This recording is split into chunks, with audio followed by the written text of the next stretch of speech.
Good morning. The House Rules Committee has been meeting round the clock to figure out the legislation, changes, amendments, and what Democrats will propose to change it so the one big, beautiful bill can get a vote by the end of the week in the House.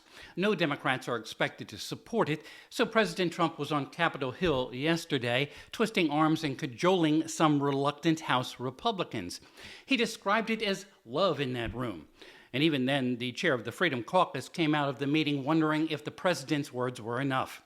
Speaker of the House Mike Johnson can only afford to lose 4 Republicans, the ones who want more spending cuts and or the ones who want bigger state and local tax deductions.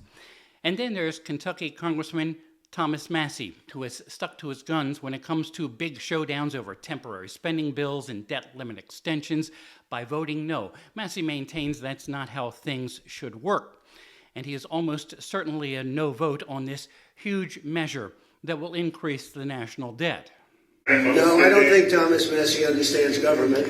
I think he's a grandstander, frankly. He'll probably vote. We don't even talk to him much. I think he should be voted out of office.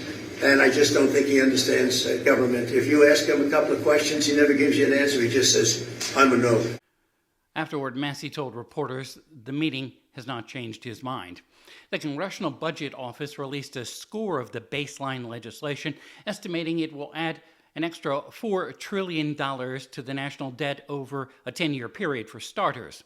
It would cut about $700 billion in Medicaid, plus reduce SNAP funding by $267 billion.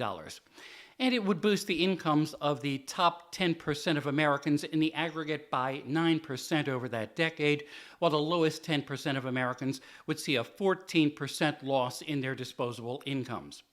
Tucked away in the bill is a $25 billion seed money for creating the golden dome that Trump would have protecting the United States and even Canada, he said, against long-range missile attacks from wherever. Announcing it in the Oval Office, he likened it to Ronald Reagan's desire for a Star Wars defense system, only back then it wasn't considered feasible, whereas the Trump Golden Dome can become a reality. Very protective. I think you can rest assured there'll be nothing like this. Nobody else is capable of building it either. Was something the military commanders asked you for? Did they ask you to do this? Well, let me put it differently. I suggested it, and they all said, we love the idea, sir. It's the way it's got to be, right?